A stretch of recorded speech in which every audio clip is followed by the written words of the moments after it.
안녕하세요. 부동산을 보는 리얼아이 박감사입니다. 탕후루 드셔보신 적 있으시죠? 이거 굉장히 예쁜 색감의 달콤한 맛이 매혹적인 간식인데 한참 열풍이 불다가 금방 사그라들었습니다. 이거 열풍이 불 때 이때가 기회다 하면서 많은 사람들이 가게를 차렸죠. 근데 잠시 유행하다가 사그러질 수도 있다라는 우려감이 컸던 업종입니다. 근데 우려가 현실이 됐죠. 인기가 1년도 안 돼서 꺼져 버렸습니다. 마치 대만 카스테라 사태가 재현된 것과 같이 언제 이게 유행했나 싶을 정도로 사람들이 먹지 않는 상황이 바로 이어졌습니다. 부동산 떴다 방식 영업으로 프랜차이즈 확장시키고 그렇게 돈 벌고 튄 사람들도 있지만 이게 성공할 거라고 믿고 뛰어들었던 수많은 자영업자들 곤란에 처했어요. 어떤 사람 잘 된다고 해서 가게 차렸는데 빚만 잔뜩 쌓였죠. 급여 소득만으로는 만족할 수 없어가지고 탕후루 가게를 창업했는데 초반에 잘 되는 것 같더니 월 매출 10만 원 이하로 떨어졌습니다. 그래서 결국 사업을 접었지만 늘어난 빚은 그대로 남아 있습니다. 이금융권을 포함한 대출금만 2억 3천, 이혼하니 많이 이런 현실에 처한 사람들이 생겨났어요. 부동산 시장에 탕후루 같았던 상품이 있었습니다. 바로 생활형 숙박시설이죠. 아파트를 옥죄니까 생활형 숙박시설로 과열이 일어난다. 부동산 과열을 막기 위해서 분상제도 도입이 되고 전매 제한도 하고 또 대출에 대한 제한까지 했더니 이런 규제에서 벗어나 있는 상품, 그치만 집이랑 똑같이 생겼으니까 이것도 집값만큼 올라갈 거다. 이렇게 많은 사람들이 이 시장으로 뛰어들었어요. 수억 원씩 프리미엄이 붙고 대출도 활용해가지고 뛰어들 수 있는 상품이었기 때문에 엄청난 과열이 있었죠. 마곡의 롯데캐슬 루에스트 이 청약에 57만 명이 몰리는 기현상이 벌어졌습니다. 아파트를 옥죄기 때문에 생수기 과열됐다. 이런 논리를 폈지만 실질은 투기였죠. 무주택자 저가점자가 울며 겨자 먹기로 생숙을 산 게 아니라 생숙을 사면 전매 제한에도 안 걸리고 대출 규제도 안 받기 때문에 받고 바로 프리미엄 붙여서 팔 수 있다. 이런 투기적인 시장이 형성이 됐습니다. 마곡에서 분양한 롯데캐슬 르웨스트 분양가 20억짜리 경쟁률이 6,000대 1이 넘어갈 정도로 과열이 됐습니다. 엄청 비싼 분양가임에도 불구하고 이거 사면 프리미엄 3억, 5억은 앉은 자리에서 번다. 이런 마음에 사람들이 뛰어든 결과였죠. 근데 생활형 숙박시설 원래부터 주택이 아니었습니다. 에어비앤비 뭐 이런 거 하라고 만들 수 있는 상업용 부동산인데 투기 수요가 대거 몰려가면서 이렇게 흥행에 성공을 했어요. 청약 당첨 다음날 바로 5천만 원 프리미엄 붙여서 판매했다. 지금 계약금만 내면 2억 프리미엄 붙여서 팔린다. 뭐 이런 얘기. 그리고 앞으로 마곡의 집값 더 오를 거니까 프리미엄 이 정도 당연하다. 이런 뜨거운 시장을 겪었습니다. 사람들 레버리지도 자산이라고 생각을 했죠. 저금리에 빚으로 넘쳐나는 유동성, 빚을 내가지고 주인이 됐는데 이 빚마저도 자기 자산처럼 여겼어요. 2%대의 레버리지 거의 거저나 갔죠. 여기에 앉은 자리에서 몇 천, 몇 억은 벌 수 있다라는 프리미엄에 묻지마 투자가 횡행을 했습니다. 이거 만드는 사람들은 팔리니까 계속 만들죠. 아파트보다 더 비싸게 팔아도 팔리니까 PF 일으켜서 사업을 했습니다. PF 자금 이것도 레버리지죠. 그렇지만 수분양자한테 더 비싸게 잘 팔릴 수 있다. 또 실제로 그런 과열이 있었기 때문에 거품은 더욱 커져만 갔습니다. 근데 결과는 탕후루와 같죠. 언제 뜨거웠냐 싶을 정도로 시장은 차갑게 식었습니다. 그리고 여기에 참여했던 주체들 모두 지금 곤란함에 빠졌어요. 레버리지가 자산이 아니었음이 드러나는 시점이 도래를 했습니다.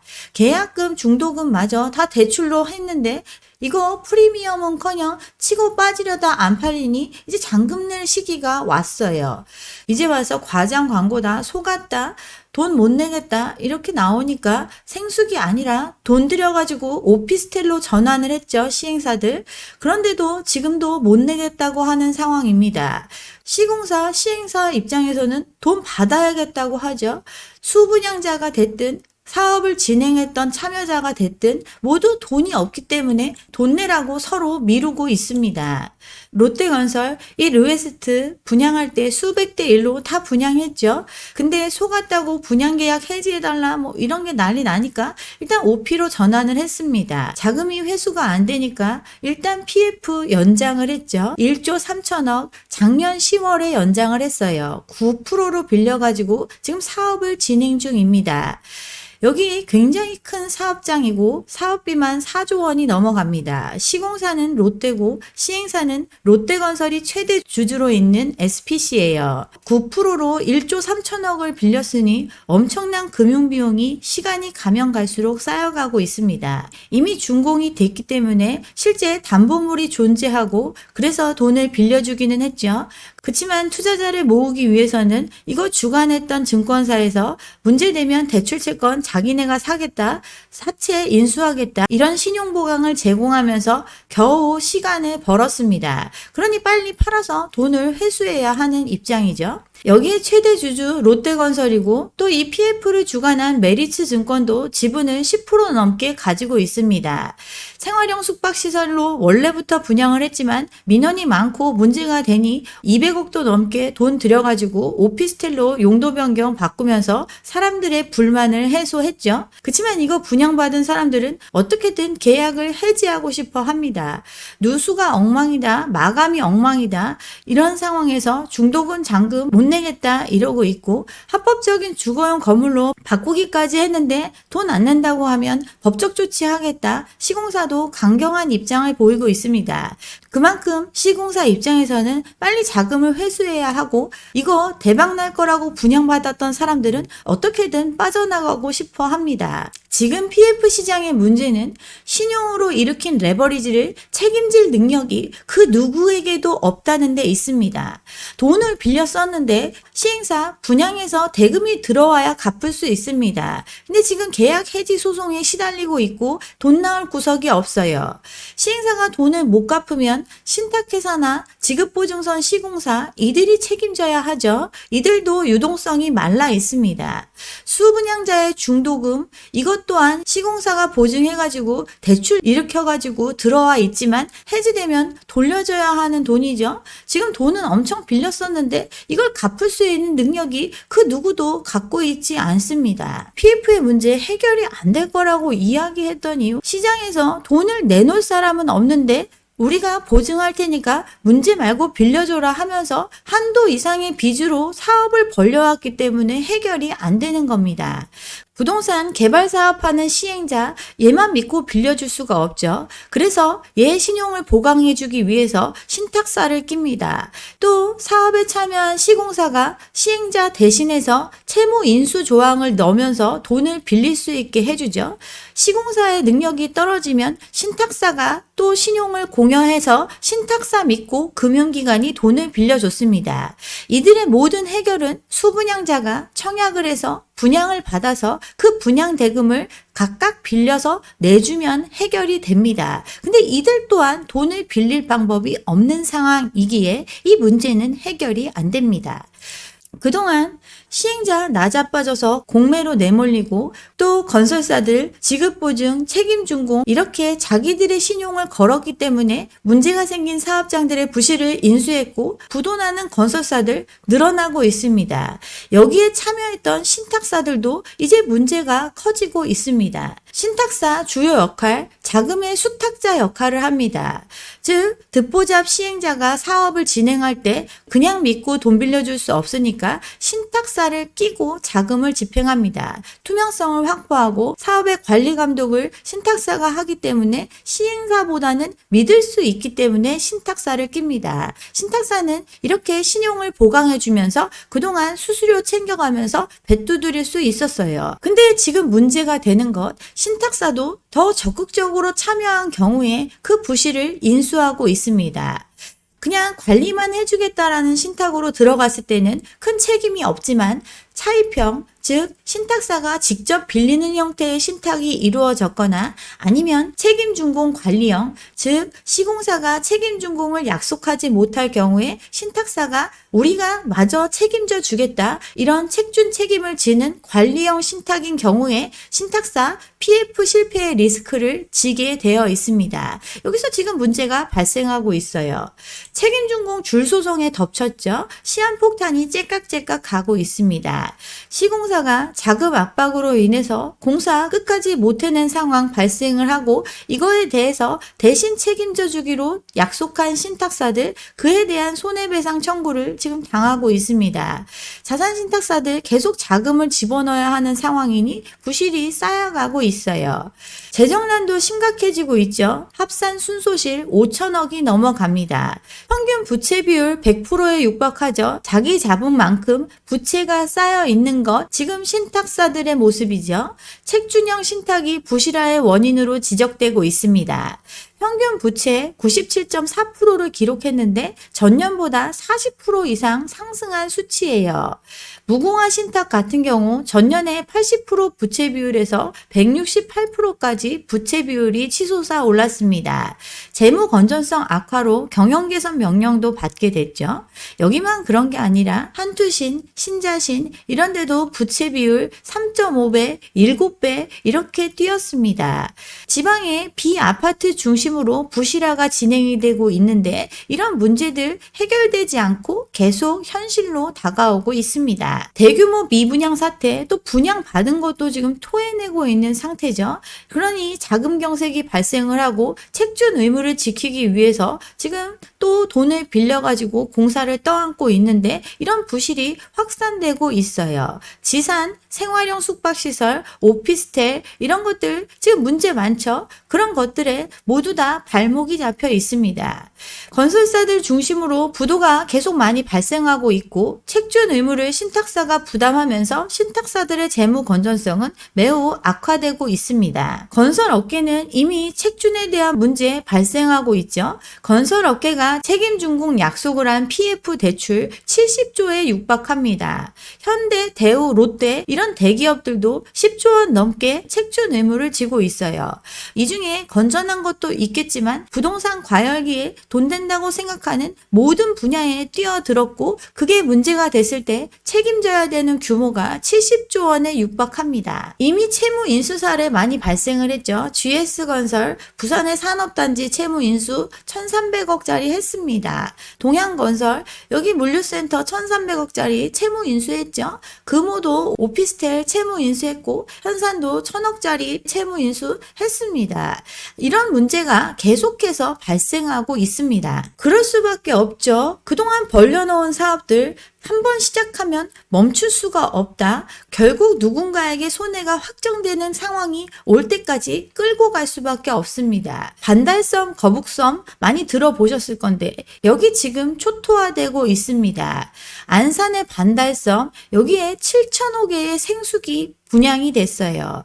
부동산 호황기에 아파트 대체 상품이다라고 하면서 많은 사람들이 계약금 조금 넣고 분양을 받았죠. 이거에 대한 자금 대출로 치르거나 아니면 준공 전에 전매해서 좀 돈 벌어 보려고 했는데 안 팔리니 지금 끝까지 왔습니다. 1억 마피해도 안 팔리죠. 준공은 순차적으로 이루어지고 있는데 대부분의 매물 공실로 나와 있습니다. 세입자 구하기가 하늘의 별따기입니다. 매매는 더 안 되죠. 마이너스 P로 내놔도 안 팔리는 게 현실입니다. 이렇게 된 이유 바로 부동산 호황 때문입니다. 부지를 매입한 시행사들 최고 용적률을 적용해서 초고층 생숙을 연달아 지었습니다. 2020년 부동산 호황기에 시작했던 이 생숙들이 지금 순차적으로 들어오고 있어요. 생숙 같은 경우는 아파트나 오피스텔보다 주차장 같은 거 덜 줘도 되고 규제가 느슨하기 때문에 비용은 적게 들이고 비싸게 팔 수 있다. 이렇게 개발을 했습니다. 생수 주거용으로 사용하면 이행강제금 부과하고 또 현실을 깨닫기 시작하니까 계약 포기가 속출하고 있죠. 지금 오피스텔로 용도 전환해가지고 바꾸려고 하는 단지들도 있지만 모든 단지가 그렇게 할 수 있는 건 아닙니다. 여기 물린 사람들 지금 다 피눈물 쏟고 있습니다. 근데 자기들 욕심의 대가죠. 여기 시화공단 밑에 바닷가 쪽에 있는 건데 반달섬 여기 이 조만한 부지에 생활용 숙박시설이 이렇게 많이 들어서 있습니다. 반달섬 옆에 거북섬도 있죠. 거기도 똑같은 상황입니다. 여기 분양할 때 미국의 라스베가스처럼 요트 보고 테마파크 들어서고 많은 사람들이 여기 와서 장기 휴양하면서 돈 쓴다. 그래서 엄청 잘 될 거다. 그리고 여기 살아도 된다. 이렇게 팔아먹었던 생수기 7,000호에 달합니다. 제주도 그랜드 하얏트가 1,600호실인데 이게 우리나라에서 가장 규모가 큰데 아무것도 볼 것 없는 반달섬에 7,000개의 생수기 분양이 됐습니다. PF 아파트만 한 게 아니라 돈 된다고 얘기되는 수많은 부동산에 벌어졌습니다. 생수 오피스텔 지산 B아파트의 PF 위험 노출액 53%에 달하는데 여기에 다 유수의 시공사들, 유수의 금융기관들이 다 엮여 있습니다. 분양받은 사람들, 개인들도 어려움에 빠져 있죠. 이거 분양받은 사람들 정말 실수요자였을까요? 프리미엄 많이 받을 수 있을 거다라는 진짜 말도 안 되는 얘기에 뛰어든 사람들입니다. 지금 잔금 마련할 길 사실상 막혀 있고 개인 파산까지 고려해야 될 처지, 일확천금을 꿈꾼 대가를 치르고 있습니다. 공급 부족에 아파트 대체 상품 뜬다? 이거 불과 얼마 전 얘기죠. 근데 공급 부족 정말 맞았나요? 사람들 그 공급 부족이란 말에 이것도 팔릴 거다, 저것도 팔릴 거다, 또 초창기에 팔리기도 했죠. 그래서 뛰어든 결과 마지막 남은 사람들 여기에 갇혀 있습니다. 롯데건설 이 반달섬에도 참여하고 있죠. 본 PF 300억을 차환했습니다. 이 오피스텔 책임준공 의무 롯데건설이 지고 있는데 이거에 대한 자금 작년 10월에 리파이낸스 했습니다.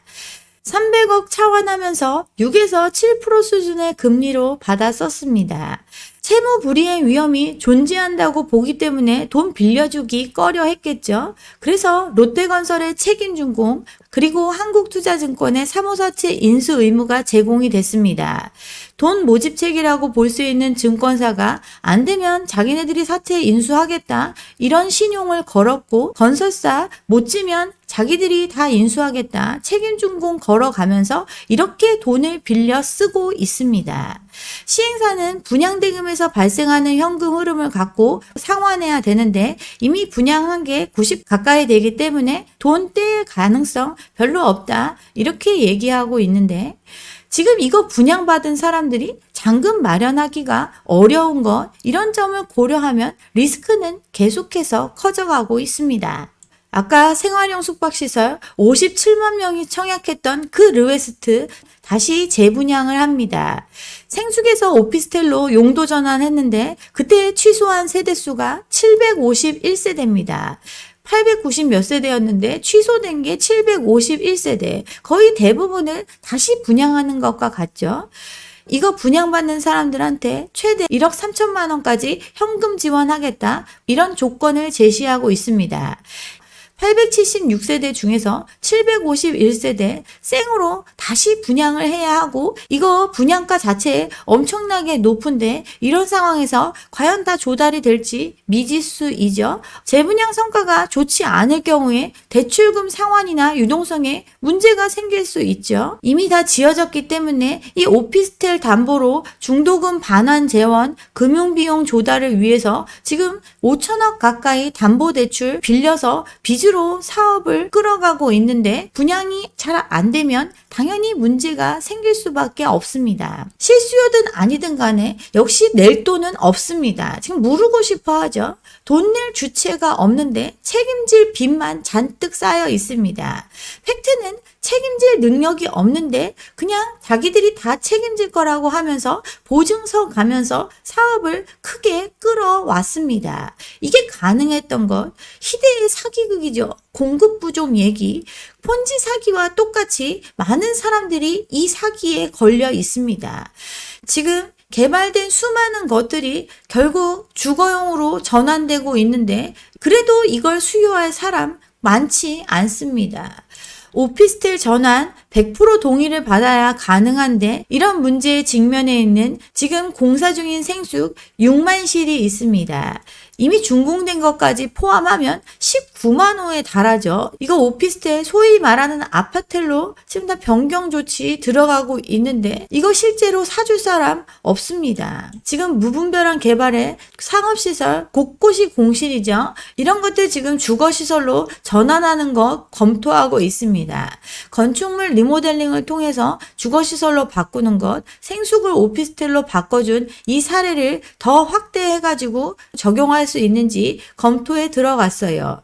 그만큼 개발은 잔뜩 해놨는데 실제 살아줄 사람이 없는 게 현실입니다. 공급 부족이 아니라 사놓으면 돈 번다고 생각해서 돈 빌리지 못하면 잔금도 못 치르는 가수요들이 뛰어들어서 이 사단을 만들었어요. 지방에서 발생한 문제 수도권으로 번져가고 있고 이 희대의 사기극의 끝 결국 책임질 사람이 없으니 마지막 손실로 귀결될 과정만 남아 있습니다. 우후죽순처럼 벌였던 PF 사업에 참여한 시공사들 많이 나락으로 가고 또 여기에 책임 준공, 지급 보증, 또 신용을 공여한 신탁사, 시공사 이들도 사라질까 벌벌 떨고 있습니다. 이들 중 일부는 정리될 수밖에 없겠죠. 또 여기에 일확천금을 꿈꾸며 뛰어들었던 가게들 그 개별의 파산이 기다리고 있습니다. 이렇게 손실을 나눠지고도 모자라는 돈들 결국 금융기관의 손실로 처리되며 마무리가 될 겁니다. 그 여정의 시작에 있습니다. 네, 여기까지 오늘 준비한 내용이고요. 오늘 제 영상이 좋았다면 좋아요와 구독 잊지 마시고 다음 영상도 함께 해주시기 바랍니다. 감사합니다.